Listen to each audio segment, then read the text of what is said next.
네, 오전 중 인터넷에서 많이 본 뉴스 살펴보는 인터넷 애니쇼입니다. 먼저 네이버 많이 본 뉴스 보겠습니다. 네, 공공기관의 인사비리가 심각하다는 소식이 경제부문 많이 본 뉴스로 올라와 있고요. 또 이화여대에 몰려온 중국 관광객들의 도를 넘은 몰카 촬영 기사도 네티즌들이 많이 보고 있습니다. 이 뉴스 자세히 한번 살펴보도록 하겠습니다. 자, 이화여대 캠퍼스를 찾은 중국인 관광객들이 늘고 있습니다. 그런데 자신들의 기념사진을 찍는 걸 넘어서 이렇게 이대생들의 몰카를 찍어가는데요. 최근 중국의 한 유명 블로거는 학생들을 몰래 찍은 사진 수백 장을 인터넷에 공개하기도 했습니다. 꽃밭이 따로 없다라는 댓글이 달리기도 했는데 학교도 당국도 이를 질지할 마땅한 방법이 없어서 학생들의 불만만 쌓이고 있다고 합니다. 자, 술 없이는 사회생활이 힘든 술 권하는 사회. 한 잔, 두 잔 마시다 보니 술이 늘었다고 생각하는 분들이 있으시죠?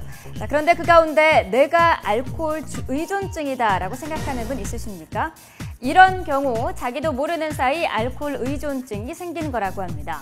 자, 술로 문제를 해결하려고 한다거나 혼자 마시는 걸 좋아하는 경우, 취기가 오르면 술을 계속 마시고 싶은 경우 등의 항목들이 있는데요. 알코올 의존증이 생기면 뇌에 영구적인 손상을 줄 수 있는 만큼 술은 조금 줄이시는 게 좋겠죠. 자, 그럼 어느 정도 마셔야 안전한 수위일까요? 자, 먼저 소주의 경우 남성은 6잔, 여성은 3잔 정도가 적당하고요.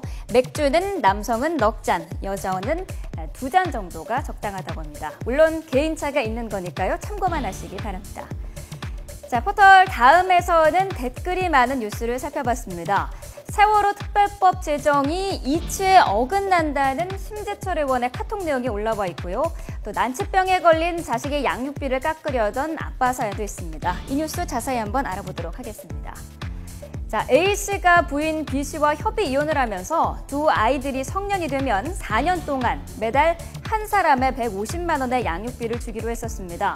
하지만 이혼한 지 열흘 만에 재혼을 하면서 아이 둘이 더 생겼습니다. 결국 전처에게 주기로 한 양육비가 부담이 됐고 미성년자인 둘째에게만 매월 70만 원을 주겠다고 소송을 냈습니다. 결과는 패소였는데요.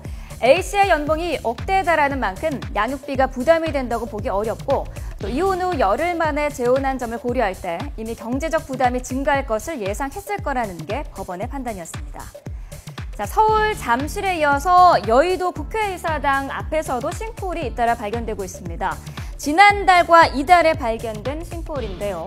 서울시가 원인 규명에 나섰지만 발견된 싱크홀 아래에 상하수도가 복잡하게 매설돼 있고 또 그 밑으로는 지하철도 지나가고 있어서 원인 규명이 쉽지 않다고 합니다. 인터넷 애니쇼였습니다.